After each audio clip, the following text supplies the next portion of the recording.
It's a free-for-all in a sense. I may call in various, but I've encouraged the panel to jump in. Follow my example.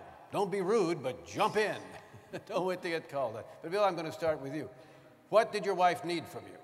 What, as you figured it out, what did she want from you that you said, this is what I'm going to do for her? Well, I mean, for me, I know that trying to explain to her that there was cancer, and I knew the fears she would have, because my wife was just thinking something was always bad going to happen. And so how did you do that? Well, I just said, yes, you have cancer, but let's not jump to any conclusions. And I think at that point, I kind of jumped back into my, former coaching mode, so to speak. The thing you always do, I just looked at it as a challenge. And I tried to stay very positive with her, and I just talked about how powerful your mind is. And we got to keep hope. I tried to inform myself about melanoma. I tried to then see what my options were as I searched it and got different doctors and different people. And then I tried to get some opinions from other people as to what the direction would be once we were given some of the options, which were not very good. Did you find them confusing? Were they confusing? No, they said you could try this here, and you have a 5% chance of recovery, total recovery, 2% chance of partial recovery, and they're going through 3 to 4 different, approaches to take. And her family was in there, and my daughters were not there at the time, and they were all more looking at the options, and I was listening to these percentages. I'm thinking, this is not real good. So the biggest thing was just going back and then going to where we're going to go. We were in North Carolina at the time. I had people call for my behalf, get me talking to people from Anderson, UPMC. And the biggest thing at that point was just, I was just trying to, it was a challenge, and we were going to find a way to beat this. And my whole life had been about that, and she was I knew she looked to me for reassurance. She was looking for me to say everything's going to be okay, and I said, listen, there's no guarantees, but we're going to get the best, and we will do whatever we have to do. We will utilize every resource to find some way, and I just try to give her reassurance, and at the same time, you feel very, very, very overwhelmed with being asked to do something, and then trying to, what do you tell people? Because what do you say to people when they ask you, she's got melanoma, well, what stage, what's the diagnosis? Well, we're still trying to figure that out. And I didn't want it to become alarming. I didn't want to be misinformative and mislead people. But, the first thing then is also to tell our 3 daughters, and that became overwhelming too. Okay, we'll come back to that. But reassurance. Chaz, and again, it's a free-for-all. Chaz, tell the story, if you will, that I think I've heard. That at one point, Roger said, oh, to heck with it. Let me just check out here. Well, how did that strike you, and what did you do? Well, he had been in broadcasting for about 30 years, and his movie review show was very successful. He was a great public speaker. He was, at one time, a very large man, and large in every way, not just in physical size. He told jokes. People loved him at dinner parties. People wanted them sitting right next to him because he was such a raconteur. And just everything about someone who loved life so much. And after a series of surgeries, it became apparent that perhaps he would lose his ability to speak. And for someone who loved speaking so much, I didn't know how to tell him that. I understand. Also, he loved eating.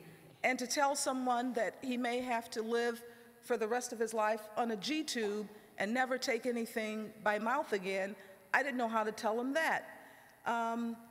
But the thing is, when he was in the hospital, at one point, because of some medication, he thought that he was completely paralyzed. He looked at me, and his eyes were following me across the room, but he could write, and he wrote something like, have you contacted Christopher Reeve's people yet? And I didn't know what he meant.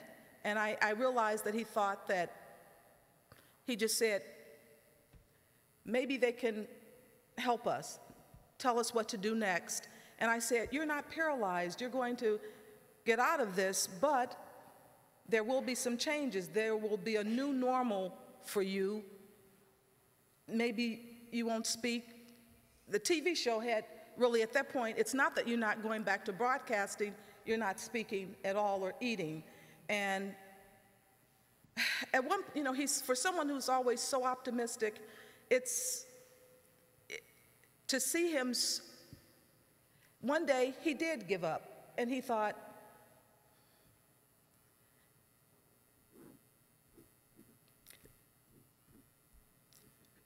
excuse me. No, that's all right.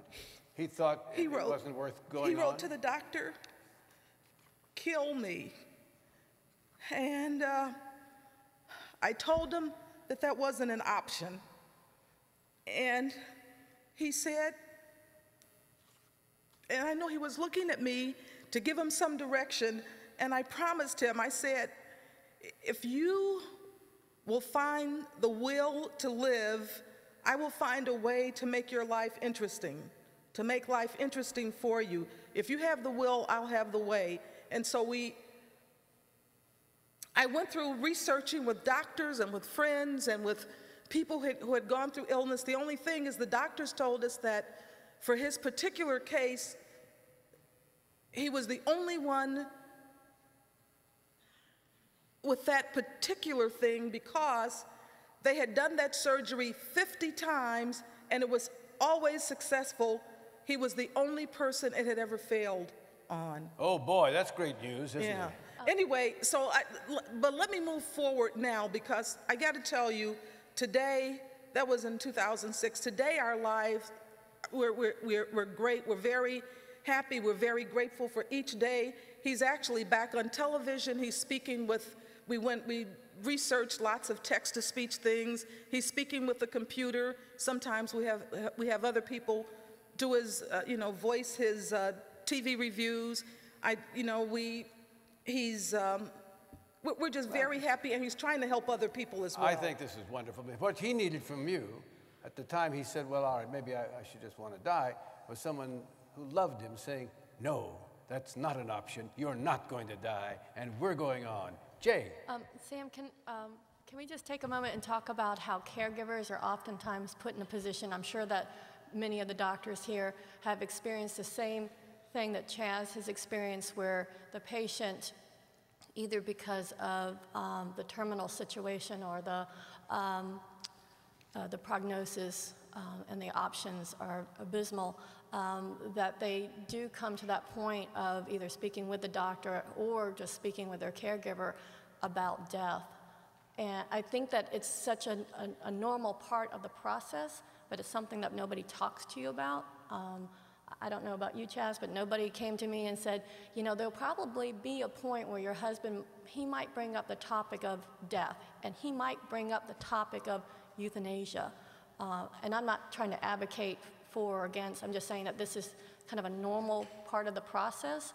And I know that my husband, who was very optimistic and very positive, even got to a point where he said he didn't want to be a freak show for his children. And if he got to the point where he was completely comatose and in that slow progression of dying, that he wanted me to give him an overdose of morphine to speed the process along. What'd you say to him then? I told him I couldn't do that because we had 3 small children. If I were prosecuted for killing my husband, then I would lose I would lose my kids, and then we were already man down. So, I mean, I love you, baby, but...